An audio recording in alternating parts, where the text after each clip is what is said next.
The sin of Jacob's youth, the deception used to secure the birthright, has been forgiven, but the consequences have taken root in the soil of his family life. The scripture tells us that Jacob had 12 sons, but they were the offspring of 4 different mothers: Leah, Rachel, Bilhah, and Zilpah. The ancient record reveals that the practice of polygamy had dried up the very springs of affection. Instead of a unified house, there were factions. The jealousy that burned between the mothers had passed down to the sons, embittering the family relation. The sons of the concubines, Dan, Naphtali, Gad, and Asher, were marked by evil works. Reuben, Simeon, Levi, and Judah, the sons of Leah, carried the weight of their mother's rejection. And in the midst of this contentious group stood one who was different. Joseph, the firstborn of Rachel, was 17 years old. The text describes him as the son of his old age, but the Hebrew implication suggests a son of the elders, one possessing wisdom far beyond his years. While his brothers were rough and often deceitful, Joseph's life was characterized by purity, activity, and joy. He had been trained by a mother who died when he was 16, and her godly instruction had fortified his mind against the corruption around him. But this purity created an inevitable collision. The Bible records a detail that has often been misunderstood. And Joseph brought unto his father their evil report. Genesis 37:2. This was not the act of a petty informer. As the record explains, Joseph was greatly troubled by what he saw. He witnessed his brothers sinning against God, and he could not endure it silently. He tried to remonstrate with them gently, but when they refused to listen, his moral earnestness compelled him to seek his father's authority to save them from themselves. He was a witness for righteousness in a camp that was drifting toward darkness. And as the scriptures often remind us, the darkness hates the light.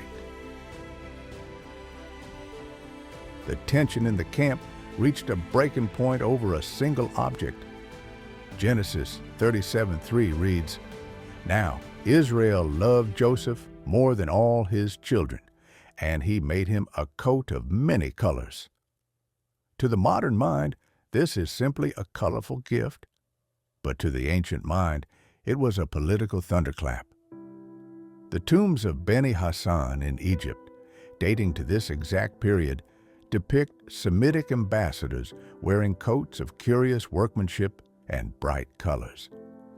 Archaeology confirms that such garments were not for shepherds or laborers. They were ceremonial, a token of rank, worn by those exempt from hard labor. By bestowing this tunic upon Joseph, Jacob was making a public declaration.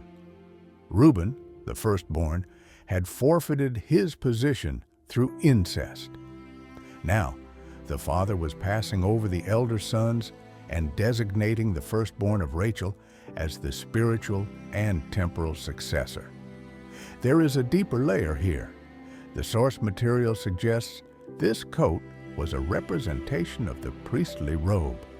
Jacob, observing the godly character of his son, chose him to be the priest of the family. To the older brothers, this fabric was a flag of conquest.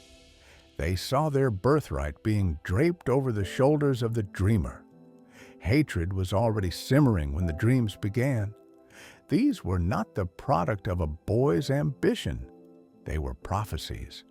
The first dream was grounded in the earth. Joseph recounted, "Behold, we were binding sheaves in the field, and lo, my sheaf arose, and also stood upright. And behold, your sheaves stood round about, and made obeisance to my sheaf." Genesis 37:7. The symbolism was economic. Sheaves represent the harvest, the bread, the very sustenance of life. The dream foretold a day when Joseph would control the economy of the family. The brothers' reaction was instant and fierce. "Shalt thou indeed reign over us? Or shalt thou indeed have dominion over us?" Genesis 37:8. They hated him yet the more for his dreams. They recognized the implication. This was a divine ratification of the coat.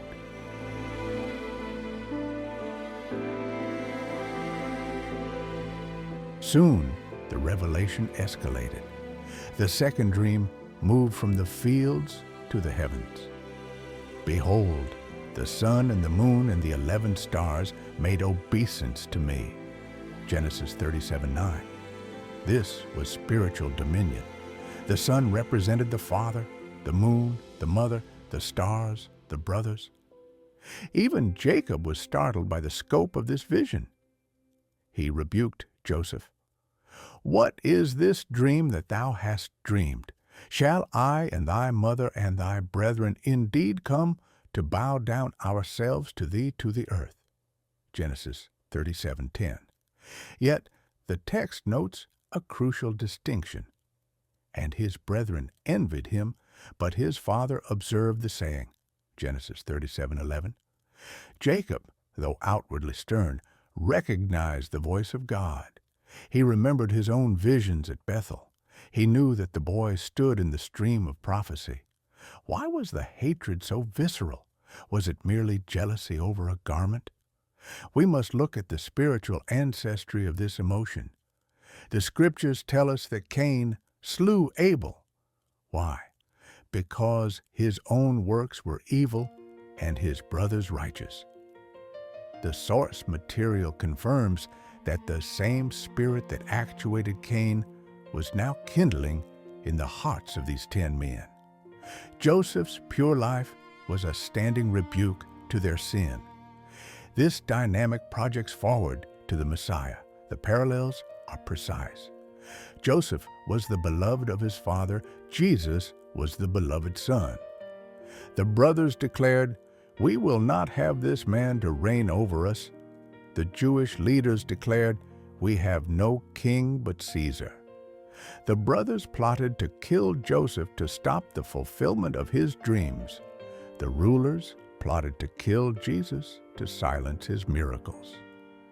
The story of Joseph is the story of the gospel, played out in the tents of Canaan centuries before the cross. The chapter closes with a fateful decision.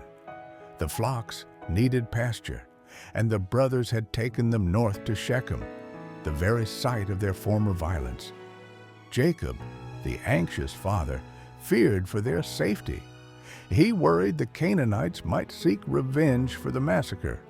He called Joseph and said, "Do not thy brethren feed the flock in Shechem?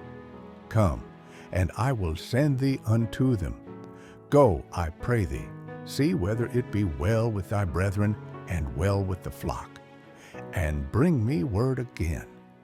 Genesis 37:13-14. There is a tragic irony here. Jacob feared the violence of the heathen, never suspecting that the true danger lay in the hearts of his own sons. And Joseph's response? "Here am I." He knew their hatred, he knew their rough nature, yet he obeyed without hesitation. He put on the coat of many colors, the very object of their envy, and stepped out of the safety of Hebron. He traveled 50 miles north to Shechem, but they were not there. A man found him wandering in the field and directed him further north to Dothan.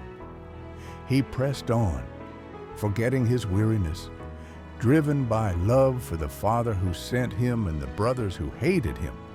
He did not know that he was walking toward an ambush.